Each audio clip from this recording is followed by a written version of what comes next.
Semangat pagi di akhir pekan ketiga, Sabtu 19 Juni 2021. Kembali kita bersekutu dalam persekutuan doa anggota keluarga Allah. Memulai dengan menenangkan hati, menenangkan pikir dalam saat teduh sejenak.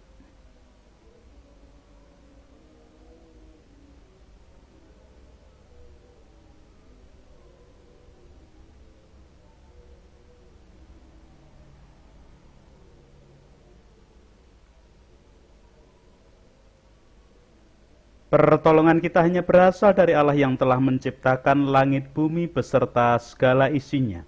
Kasih karunia dan damai sejahtera yang dari Allah Bapa kita dan Tuhan Yesus Kristus ada pada saudara sekalian. Amin. Anggota keluarga Allah, perenungan Sabda hari ini menggunakan tema dan judul dalam ungkapan Jawa pupur sakdurunge benjut. Pupur adalah bedak. Sakdurunge berarti sebelum. Dan benjut berarti lebam atau bagian tubuh yang berwarna biru kehitam-hitaman karena benturan. Pupur sakdurunge benjut berarti memberi bedak atau mempercantik wajah sebelum kena benturan atau berwarna biru kehitam-hitaman. Bisa juga ungkapan pupur sakdurunge benjut dianalogikan dengan pepatah sedia payung sebelum hujan. Ungkapan Jawa pupur sakdurunge benjut memberikan pengajaran agar setiap orang berhati-hati dan selalu bersiap-siap terlebih dahulu sebelum terjadi peristiwa yang mencelakakan.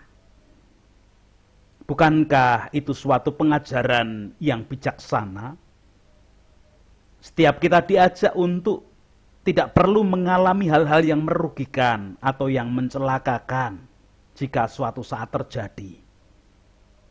Sayang, kadang kita terlalu asik dengan urusan dan keinginan diri, hingga lupa, terlena, atau bahkan tidak memperhatikan hal-hal bijaksana seperti ungkapan tersebut tadi. Anggota keluarga Allah, Tuhan Yesus pernah mengingatkan para murid dan pengikutnya tentang tanda-tanda kedatangannya yang kedua untuk menghakimi dunia.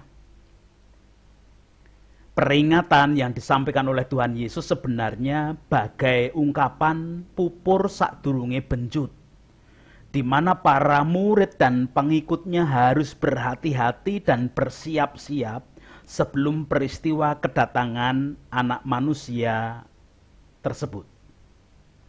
Terlebih dahulu kita memperhatikan leksionari bacaan Injil hari ini. Injil Lukas pasal 21 ayat 25 sampai dengan 28 memberikan kesaksian demikian. Dan akan ada tanda-tanda pada matahari dan bulan dan bintang-bintang. Dan di bumi bangsa-bangsa akan takut dan bingung menghadapi deru dan gelora laut. Orang akan mati ketakutan karena kecemasan berhubung dengan segala apa yang menimpa bumi ini. Sebab kuasa-kuasa langit akan goncang. Pada waktu itu orang akan melihat anak manusia datang dalam awan dengan segala kekuasaan dan kemuliaannya. Apabila semuanya itu terjadi, bangkitlah dan angkatlah mukamu sebab penyelamatanmu sudah dekat. Demikian kesaksian Injil Lukas 21 ayat 25 sampai dengan 28.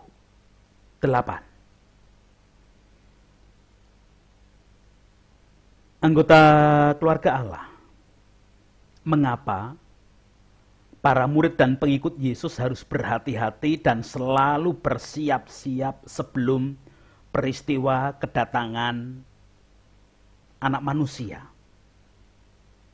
Ada dua kemungkinan alasan, yaitu yang pertama, karena anak manusia yang akan datang adalah Yesus Kristus sendiri.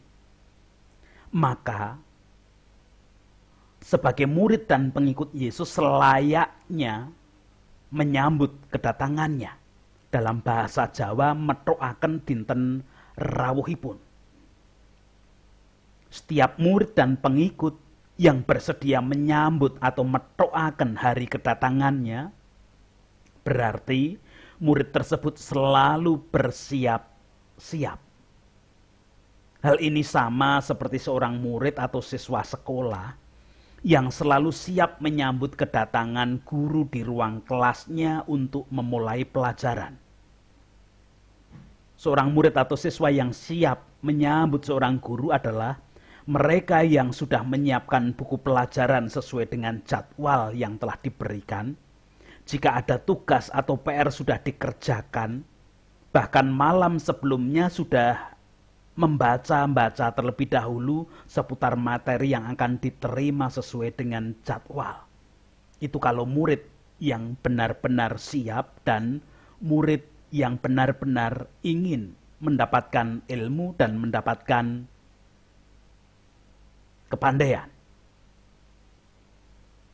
Yang kedua, alasan yang kedua, karena tidak ada yang tahu kapan waktu kedatangan anak manusia, kecuali Bapa di surga sendiri yang menentukan, maka setiap murid dan pengikut Yesus harus selalu berhati-hati dan bersiap-siap untuk menyambut kedatangannya. Dalam hal ini, agak berbeda dengan contoh murid atau siswa sekolah yang sudah tahu jadwal pelajarannya. Para murid atau pengikut Yesus sebagai seorang hamba yang sedang ditinggal pergi tuannya yang akan datang sewaktu-waktu. Kalau zaman sekarang bukan karena belum ada HP, tetapi memang tidak layak kalau seorang hamba kok menelpon tuan yang sedang pergi berbisnis, yang tentunya tidak bisa diganggu. Masakan seorang hamba menelpon tuannya hanya untuk bertanya pulang jam berapa, kira-kira sampai di rumah jam berapa, hingga aku bisa istirahat dulu. Seorang istri saja, jika suaminya sedang pergi tugas atau bisnis, tidak pas kalau sedikit-sedikit menelpon. Bisa berabe nanti. Rekan bisnis bisa membatalkan rencana kerjasama. Jikalau ternyata istri selalu mengganggu waktu kerja. Apalagi seorang hamba atau pembantu. Anggota keluarga Allah yang pasti, berdasarkan dua kemungkinan alasan tersebut tadi, setiap murid atau pengikut Yesus harus selalu berhati-hati dan bersiap-siap menyambut kedatangannya. Namun sebenarnya para murid dan pengikut Yesus perlu bersyukur. Sekalipun tidak mengetahui waktunya, namun diberi tanda-tanda kedatangannya.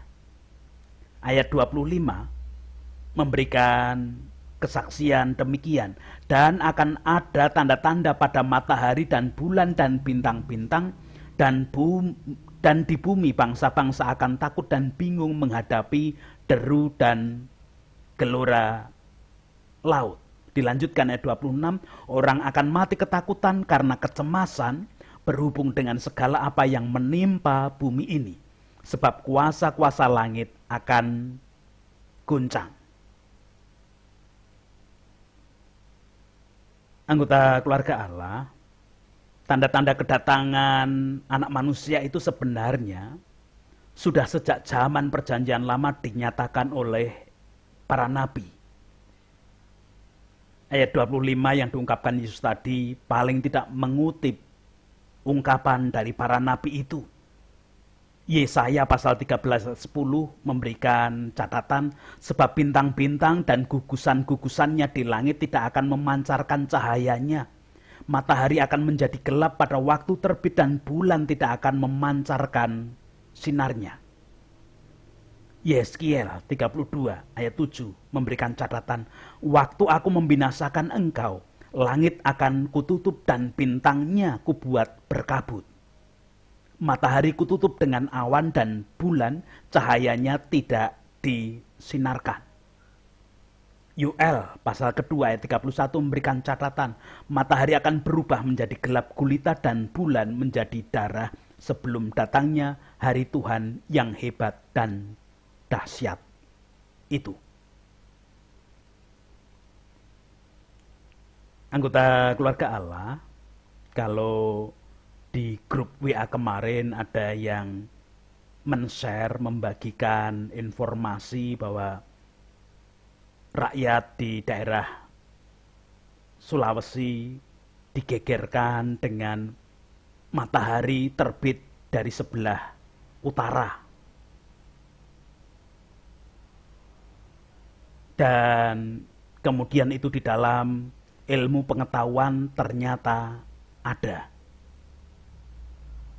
Iya, itu nyata seperti yang dijelaskan di BMKG.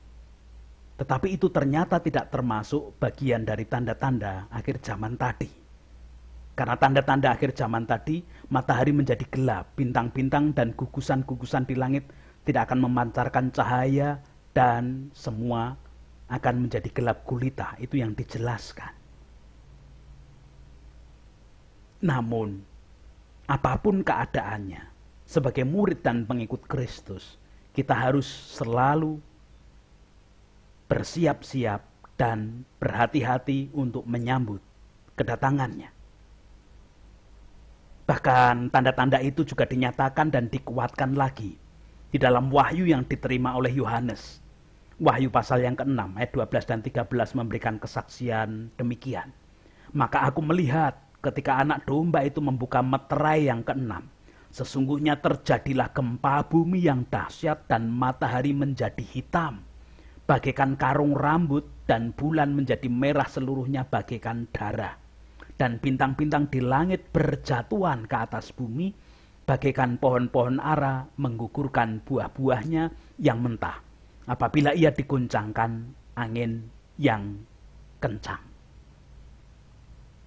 Mungkin kita bertanya, loh, bukankah tanda-tanda itu saat ini belum terjadi?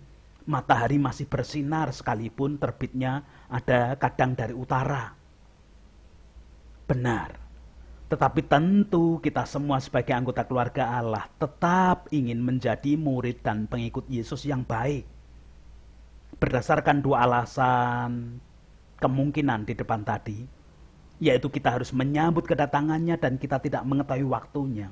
Mari kita berusaha dan bagai berlomba, kita berlomba-lomba untuk selalu bersiap-siap dan berhati-hati di dalam menyambut kedatangan anak manusia. Anggota keluarga Allah, ada nyanyian Jawa yang menurut saya perlu kita perhatikan karena isinya mengingatkan kita menghadapi tanda-tanda zaman, tanda-tanda kedatangan anak manusia tersebut. Judulnya Tangio.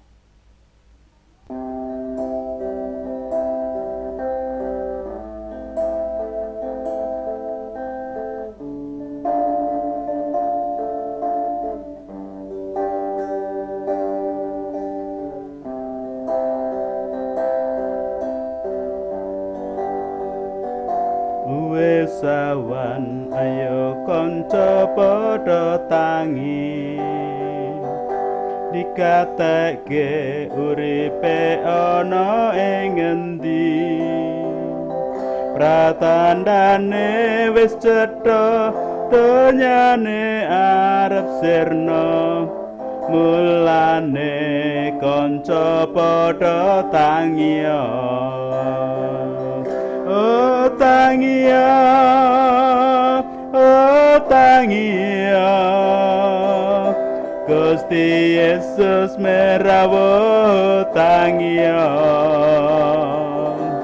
Kanca padha elinga, uripe diprayitna, mulane kanca padha tangiya.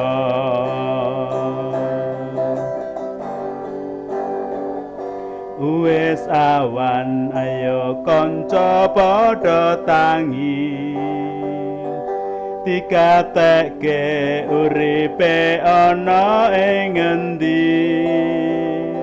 Pratandane wis cetha, donyane arep sirna, mulane kanca padha elinga. Oh tangiya, oh tangiya, Gusti Yesus merawuh tangiya. Kanca padha elinga, uripe diprayitna, mulane kanca padha tangiya.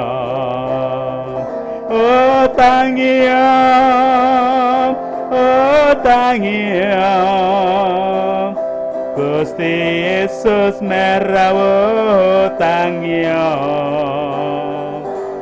Kanca padha elinga, uripe diprayitna, mulane kanca padha tangiya. Mulane kanca padha tangiya.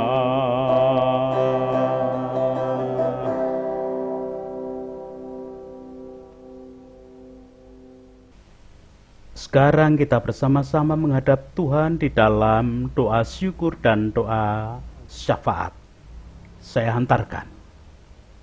Puji, hormat, dan kemuliaan syukur hanya bagi nama Allah yang hari ini bersabda memperingatkan kepada kami tentang tanda-tanda kedatangan anak manusia.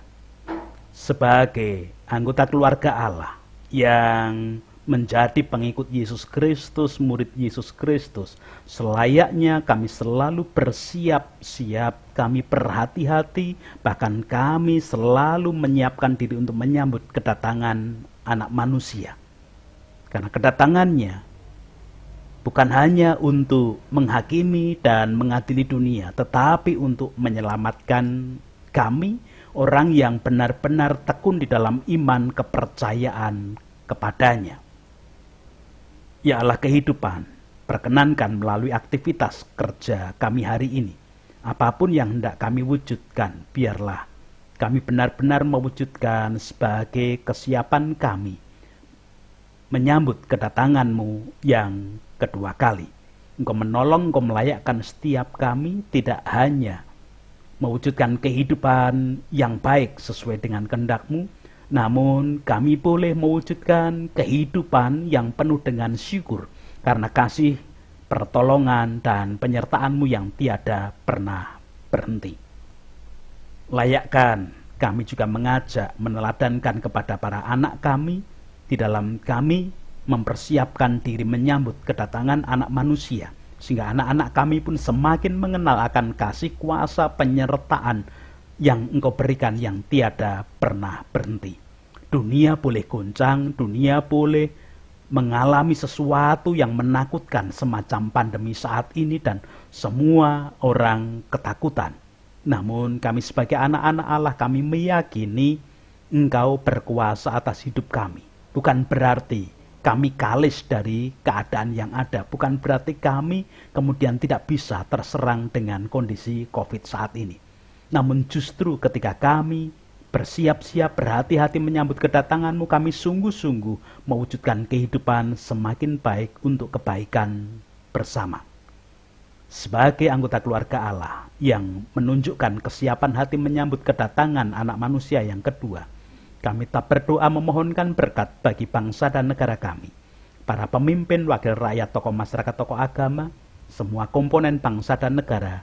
Tuhan berkuasa sepenuhnya. Para medis yang menjalani aktivitas kerja menjadi garda depan penanganan pandemi, biarlah kasih-Mu yang ada.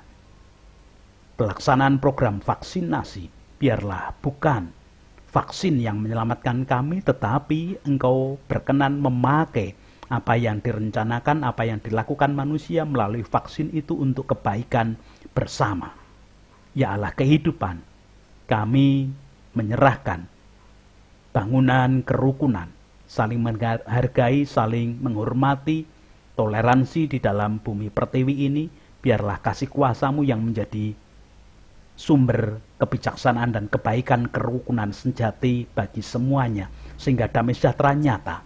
Kalau Tuhan memakai gereja-gereja Tuhan, setiap anggota keluarga Allah, untuk mewujudkan kehidupan menjadi pionir, membangun kehidupan kerukunan karena kesiapan untuk menyambut kedatangan anak manusia, biarlah kasih-Mu yang nyata bagi semuanya. Itu doa-doa kami Tuhan. Ampuni dosa dan kesalahan kami kalau di dalam kesiapan kami, kehati-hatian kami menyambut kedatangan anak manusia, kami seringkali teledor, kami seringkali seenak kami sendiri. Ampuni juga para pemimpin, wakil rakyat, tokoh masyarakat, semua komponen bangsa dan negara kami. Kalaupun ada bagian saudara-saudara kami yang mengalami kelemahan ragawi di dalam sakit penyakit sesaat, sakit penyakit menaun, ataupun sakit penyakit dampak COVID, biarlah kasih setia-Mu yang tetap ada di dalam kehidupan semuanya. Engkau berkarya untuk proses perbaikan dan kebaikan bagi semuanya. Dalam Kristus kami boleh berdoa. Amin. Sekarang bersama-sama mengakhiri persekutuan doa anggota keluarga Allah hari ini dengan melanjutkan kehidupan di dalam berkat yang selalu dicurahkan. Kasih karunia dan damai sejahtera yang dari Allah Bapa kita dan Tuhan Yesus Kristus di dalam persekutuan dengan Roh-Nya yang kudus tercurah, melingkupi, menguasai, melayakkan setiap anggota keluarga Allah mewujudkan kehidupan di dalam bersiap-siap menyambut kedatangan anak manusia yang kedua. Amin.